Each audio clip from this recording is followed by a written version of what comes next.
तो applied mechanics में हम लोग पहला चैप्टर कर रहे हैं। चैप्टर ये फर्स्ट है। ठीक है। चैप्टर फर्स्ट केवल थियरी है, तो थियरी लगभग समाप्त होने वाला है, खत्म होने वाला है। इसके बाद हम चैप्टर सेकंड स्टार्ट करेंगे। चैप्टर सेकंड में कुछ न्यूमेरिकल पोर्शन है, उन्हें हम लोग बहुत अच्छे से कवर करेंगे। ठीक है। तो यहाँ पे जो सबसे पहला यूनिट है, हम लोग को करना क्या है इस चैप्टर में कि हम लोग को यूनिट्स तैयार करते हुए चलने हैं। ठीक है ना। यूनिट्स हम हमारे तैयार रहेंगे तो सारी चीज़ें इजीली हो जाएंगी, क्योंकि आगे जब हम लोग बढ़ेंगे तो न्यूमेरिकल प्रॉब्लम सॉल्व करना होगा। वहाँ पे यूनिट्स हम लोग को तैयार होना बहुत जरूरी है। तो हम लोग देखेंगे संवेग मोमेंट का यूनिट क्या होता है, तो हम जानते हैं केजी मीटर पर सेकंड होता है। क्या होता है मोमेंट का यूनिट, क्या होता है इकाई क्या होती है, तो केजी मीटर पर सेकंड होता है। ठीक है। संवेग का मात्रक क्या होता है, केजी मीटर पर सेकंड। अगर आपको पता नहीं है तो इसको याद कर लीजिए। ठीक है। अगला क्या है, अगला है आवेग, इम्पल्स। इम्पल्स का फॉर्मूला क्या होता है। ठीक है। तो फॉर्मूले की बात करेंगे तो इसमें क्या होता है, force force into time interval. ठीक है। इसका यूनिट क्या होता है, फोर्स का हो जाता है न्यूटन, टाइम इंटरवल का सेकंड। ठीक है। तो इसका यूनिट जो निकल के आता है वो होता है न्यूटन सेकंड। यहाँ आप देखेंगे तो यहाँ बताया गया है न्यूटन सेकंड। किसका, आवेग का, इम्पल्स का जो यूनिट है वो न्यूटन सेकंड है। आगे बढ़ते हैं। जड़त्व आघूर्ण मतलब कि moment of inertia. Moment of inertia का यूनिट क्या होता है, केजी मीटर स्क्वायर। क्या होता है, केजी मीटर स्क्वायर। ठीक है। इसी प्रकार से भार एवं बल एवं भार मतलब कि फोर्स एंड वेट का यूनिट क्या होता है। देखिए आप ध्यान देना है कि फोर्स और वेट दोनों का यूनिट सेम होता है। ठीक है। क्या होता है, फोर्स का यूनिट क्या होता है, न्यूटन। और यही हमारे क्या होता है, भार का भी यूनिट होता है। अगर बड़े में बात करें, बड़े स्केल में, तो क्या होता है, किलो न्यूटन। किलो न्यूटन का मतलब क्या होता है, 10⁻³ न्यूटन। और बड़े स्केल में देखा जाए तो इसका मात्रक होता है मेगा न्यूटन। मेगा न्यूटन का मतलब क्या होता है, 10⁻6 न्यूटन। ठीक है। तो यहाँ पे एक चीज और जान लीजिए, 1 kg इज इक्वल टू क्या होता है, 1 kg इज इक्वल टू होता है जी न्यूटन। ठीक है। जी का मान कितना होता है, 9.8 न्यूटन। ठीक है। यहाँ से हम लोग कर सकते हैं 1 kg इज इक्वल टू क्या हो सकता है, 1 kg is equal to 1 kg is equal to 9.8 newton. या फिर इसको लिख सकते हैं लगभग लगभग 10 न्यूटन, यानी 1 किलोग्राम जो होता है वो हमारा 10 न्यूटन के बराबर होता है। एक बात और जान लीजिए, केजी एफ लिखा जाए या फिर केजी लिखा जाए, ये दोनों ही बात क्या होता है, बराबर होता है। ठीक है। चाहे आप केजी एफ कहीं लिखा हो, चाहे चाहे केजी लिखा हो, तो दोनों ही चीजें बराबर होंगी। तो यहाँ पे एक चीज और जान लीजिए कि 1 kg वेट जो होता है, 1 kg वो हमारा लगभग लगभग 10 न्यूटन के बराबर होता है। 1 kg 10 न्यूटन के बराबर होता है। ठीक है। तो आगे बढ़ते हैं। आगे देखिए यही बताया गया है कि 1 kg F is equal to 10 newton. ठीक है। 1 kg F is equal to 10 newton. और यहाँ क्या बताया गया है, वो 1 किलो न्यूटन बराबर 1000 न्यूटन बराबर 100 kg। तो ये कैसे हो रहा है, यहाँ देख लेते हैं। 1 किलो न्यूटन, के का क्या मतलब होता है, के का मतलब होता है 10⁻³ न्यूटन। 10⁻³ का क्या मतलब होता है, 1000 न्यूटन। ठीक है। और अभी हम लोगों ने देखा कि 1 kg इजकल टू क्या होता है, 10 न्यूटन होता है। ठीक है। तो यहाँ से हो जाएगा क्या, 100 kg। ठीक है। इस तरीके से इसे कन्वर्ट कर सकते हैं दूसरे फॉर्म में अपने आवश्यकता के अनुसार। ठीक है। आगे देखिए यहाँ पर दिया गया है 1 मेगा न्यूटन। तो मेगा न्यूटन क्या लिख सकते हैं, 1 मेगा न्यूटन बराबर क्या हो सकता है, 10⁻6 न्यूटन। या अगर केजी में चेंज करेंगे क्या हो जाएगा, तो एक जीरो कम हो जाएगा, तो यहाँ पर हो जाएगा 10⁻5 न्यूटन। ठीक है। टेन एक जीरो कम हो जाएगा, केजी में चेंज करें तो वह 10⁵ केजी हो जाएगा। ठीक है। या तो इसको लिख सकते हैं 10⁵ इंटू 10⁵ न्यूटन। इसको 10⁵, इस 10⁵ को क्या लिख सकते हैं, के लिख सकते हैं, किलो न्यूटन। तो ये कन्वर्ट हो गया 10⁵ किलो न्यूटन में, जो कि आपको यहाँ पे दिखाया गया है। तो ये कन्वर्जन कैसे हो रहा है ये भी आपको पता होना चाहिए। ठीक है। आगे देखिए, 1 किलोग्राम बराबर 9.81 न्यूटन या फिर 10 न्यूटन के बराबर होता है। ये हमने आपको पहले ही बता दिया है। आगे देखिए, 1 न्यूटन बराबर 10⁵ होता है। ठीक है। तो ये हम लोग को याद रखना है कि 1 न्यूटन बराबर कितना होता है, 10⁵ होता है। डाइन क्या है, बल का मात्रक है सीजीएस में। ठीक है। तो यहाँ पे हम लोग याद रखना है कि 1 न्यूटन इज इक्वल टू 10⁵ ठीक है। एक और मात्रक है, एक अस्थिन बराबर 10⁵ इसे भी ध्यान में रखिएगा, इम्पोर्टेंट यही है। ठीक है। आगे देखते हैं, आगे बताया गया 1 किलो न्यूटन बराबर 1000 न्यूटन या फिर 100 केजी। सेम वही है जो हमने अभी बताया, यहाँ पे वही चीज़ है। 1 मेगा न्यूटन बराबर 10⁶ न्यूटन या फिर 10⁵ केजी, जो हमने यहाँ बताया। ठीक है। 1 टन बराबर 1000 केजी या फिर 10 किलो न्यूटन या फिर 10⁴ न्यूटन। ठीक है। यह भी इसी तरीके से कन्वर्ट किया गया है। ठीक है। तो इस चीज़ को भी हमको ध्यान में रख के चलना है। आगे देखते हैं।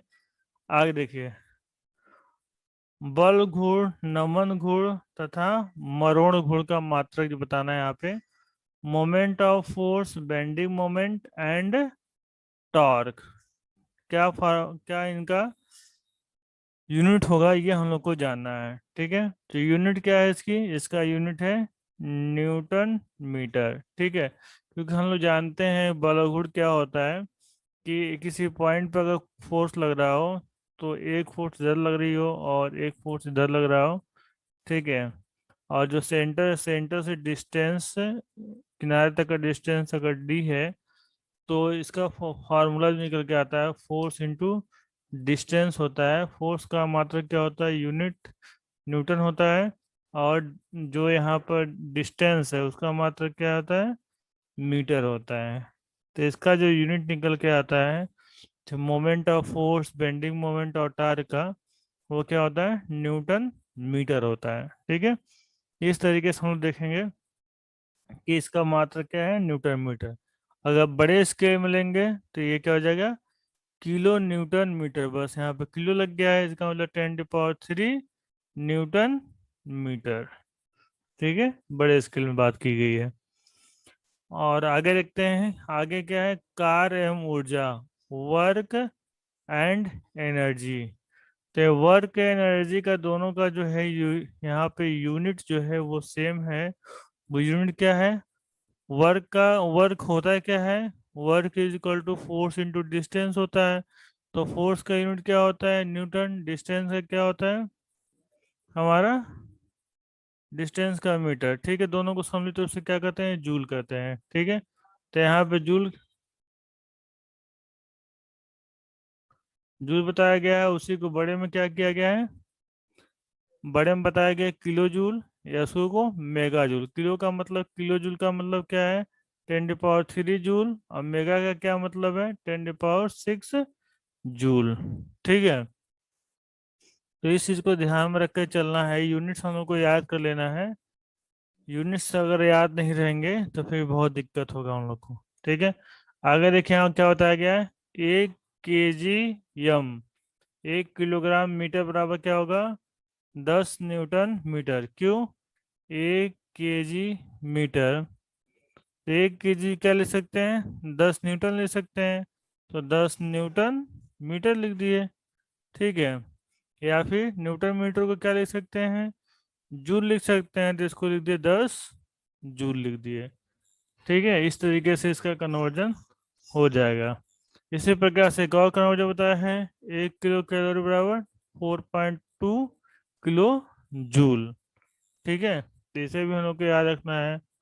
काम इसी का अधिकतर पड़ेगा, इसका एक आध क्वेश्चन में काम आ सकता है, लेकिन ध्यान में हम लोग को रख के चलना है। आगे बढ़ते हैं। देखिए पावर की बात की गई है। पावर क्या होता है, ठीक है। तो पावर के का यूनिट जो बताया गया है, पावर का यूनिट बताया गया है जूल पर सेकेंड। क्या बताया गया है?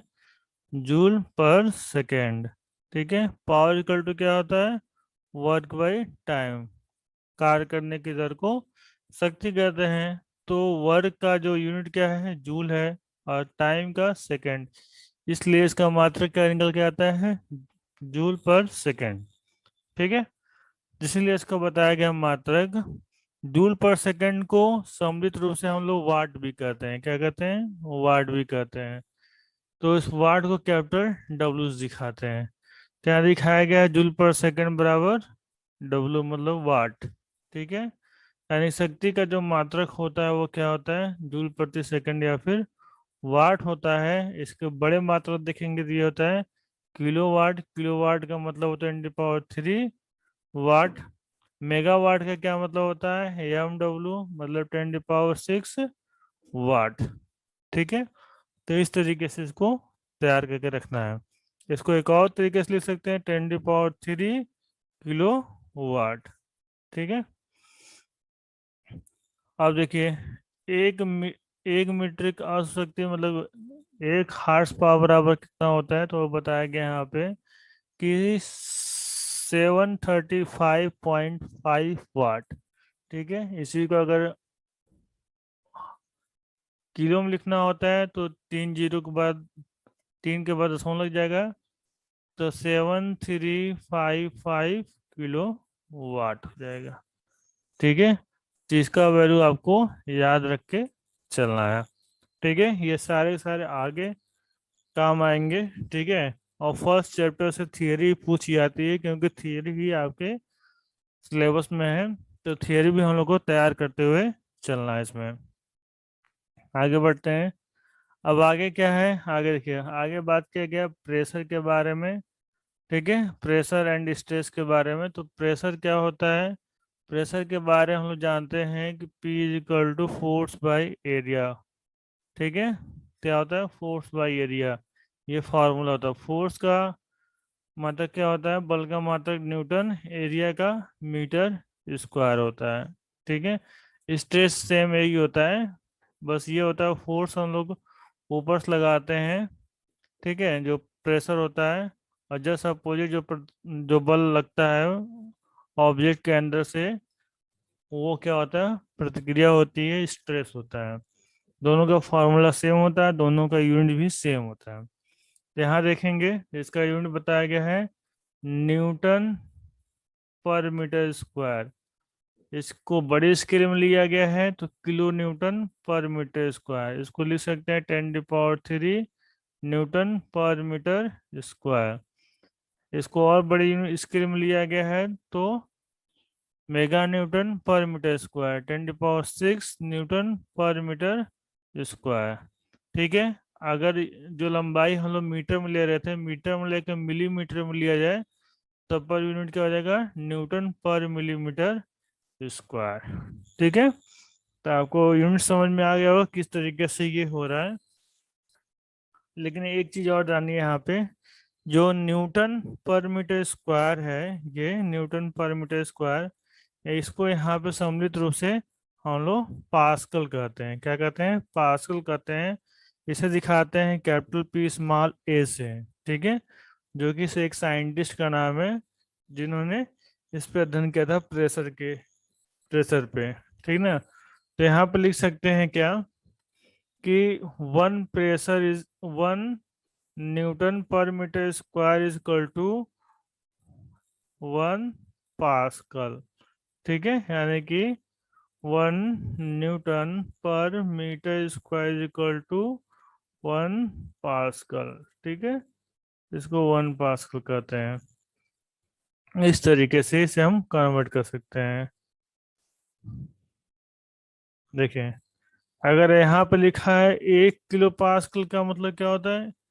1 किलो पास्कल लिखा है, इसका मतलब क्या है? 10 पावर थ्री पास्कल, या तो फिर 10⁻³ न्यूटन पर मीटर स्क्वायर। ठीक है, या फिर इसको लिख सकते हैं 1 kilo Newton per metre square. इस तरीके से कन्वर्ट कर सकते हैं। 10⁻³ को के लिखते हैं, ये हम लोगों ने जान लिया है। तो यहाँ पर देखें इसी प्रकार से कन्वर्ट किया गया है। 1 किलो पास्कल बराबर 10⁻³ पास्कल, या फिर 10⁻³ न्यूटन पर मीटर स्क्वायर, या फिर 1 kilo Newton per metre square. इसी प्रकार से इसको कन्वर्ट किया गया है। ठीक है, आगे देखते हैं 1 मेगा पास्कल। 1 मेगा पास्कल, ये हमको क्या करेंगे 10⁻6 लिख देंगे, तो क्या हो जाएगा 10⁻6 पास्कल। अब पास्कल को किस में कन्वर्ट कर देंगे, न्यूटन पर मीटर स्क्वायर में। तो यहाँ लिख सकते हैं 1 मेगा पास्कल बराबर 10⁻6 पास्कल। ठीक है, और इसको क्या कर सकते हैं 10⁻6 पास्कल को चेंज कर देंगे न्यूटन मीटर स्क्वायर में। ठीक है, या तो फिर इसको लिख सकते हैं न्यूटन पर मिलीमीटर स्क्वायर। किसको मिलीमीटर में चेंज करेंगे तो 10⁻6 आएगा, 10⁻6 से कट जाएगा, तो एट लास्ट हो जाएगा न्यूटन पर मिलीमीटर स्क्वायर।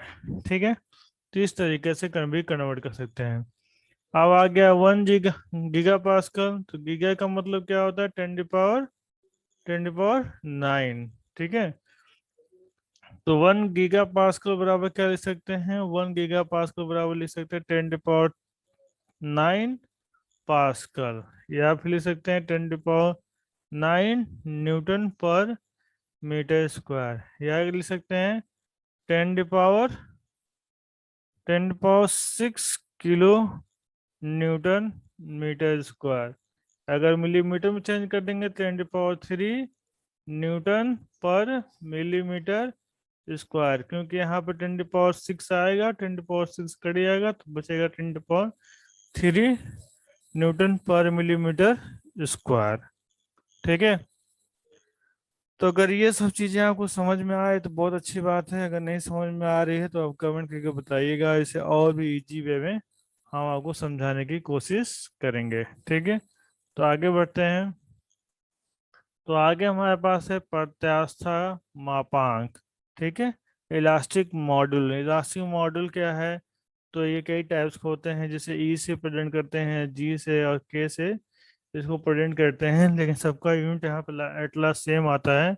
वो क्या आता है, इसको हम लोग दिखाते हैं giga Newton per metre square में। किसमें दिखाते हैं, giga Newton per metre square में। ठीक है, तो गीगा न्यूटन को हम लिख सकते हैं क्या, गीगा पास्कल भी लिख सकते हैं, क्योंकि हम लोगों ने अभी जाना न्यूटन पर मीटर स्क्वायर को हम क्या लिख सकते हैं, पास्कल लिख सकते हैं। इसलिए giga Newton per metre square को हम गीगा पास्कल लिख सकते हैं, जो कि यहाँ दिखाया गया है। या कि या फिर इसको लिख सकते हैं 1 किलो न्यूटन पर एम स्क्वायर। इसको ये भी किसके बराबर होता है, 1 गीगा पास्कल के बराबर होता है। तो हम लोग को ये चीज़ें ऊपर वाली चीज ध्यान में रख के चलनी है। ठीक है, आगे देखिए विशिष्ट ऊष्मा स्पेसिफिक हीट क्या होता है। स्पेसिफिक हीट का जो यूनिट्स है वो देखिए, ये क्या है, जूल पर केजी पर केल्विन। यहाँ केल्विन दिया है, और यहाँ पर दिया है किलो कैलोरी पर केजी पर डिग्री सेंटीग्रेड, ये वाला जूल प्रति किग्रा प्रति डिग्री सेंटीग्रेड। तो इस वाले यूनिट को हम लोग याद रख के चलेंगे। ठीक है, जूल प्रति किग्रा प्रति डिग्री सेंटीग्रेड किसका, स्पेसिफिक हीट का। ठीक है, इसको ध्यान रखेंगे, बहुत ज़्यादा इसका यूज नहीं है, लेकिन यहाँ पे कुछ क्वेश्चनों में इसकी जरूरत पड़ सकती है। ठीक है, अगला है श्यानता विस्कोसिटी। विस्कोसिटी क्या होता है, मीटर पर सेकंड। क्या होता है, मीटर पर सेकंड। विस्कोसिटी क्या है, मीटर पर सेकंड। ठीक है, तो इसे हम लोग ध्यान रखेंगे, विस्कोसिटी मीटर पर सेकंड। गतिक श्यानता काइनेमेटिक विस्कोसिटी क्या होती है, मीटर स्क्वायर पर सेकेंड। ठीक है, काइनेटिक विस्कोसिटी क्या होगी, गति सांद्रता मीटर स्क्वायर पर सेकेंड। ठीक है, तो इस चीज को भी हम लोग याद रख के चलेंगे। याद हो जाएगा आप लोग को, जैसे जैसे न्यूमेरिकल सॉल्व करेंगे वैसे वैसे ये सारी चीजें याद रहेंगी। तो यहाँ पे हम लोगों ने यहाँ तक यूनिट का कन्वर्जन जो है यहाँ पे ये समाप्त हो चला है। अब हम लोग आगे देखेंगे नेक्स्ट टॉपिक, जो कि क्या है, यूनिट्स, सॉरी, न्यूटन की गति का प्रथम नियम, न्यूटन्स लॉ ऑफ मोशन। ठीक है, न्यूटन्स लॉ ऑफ मोशन, इसे हम लोग करेंगे नेक्स्ट वीडियो में। और अगले वीडियो में हम इस चैप्टर को समाप्त कर लेंगे, उसके बाद से हम लोग आगे बढ़ेंगे चैप्टर सेकंड की तरफ। ओके, मिलते हैं नेक्स्ट वीडियो में। नेक्स्ट वीडियो में देखेंगे इसका लास्ट पार्ट, फर्स्ट पार्ट का जो है, फर्स्ट चैप्टर का लास्ट पार्ट हम लोग देखेंगे। Okay, thank you.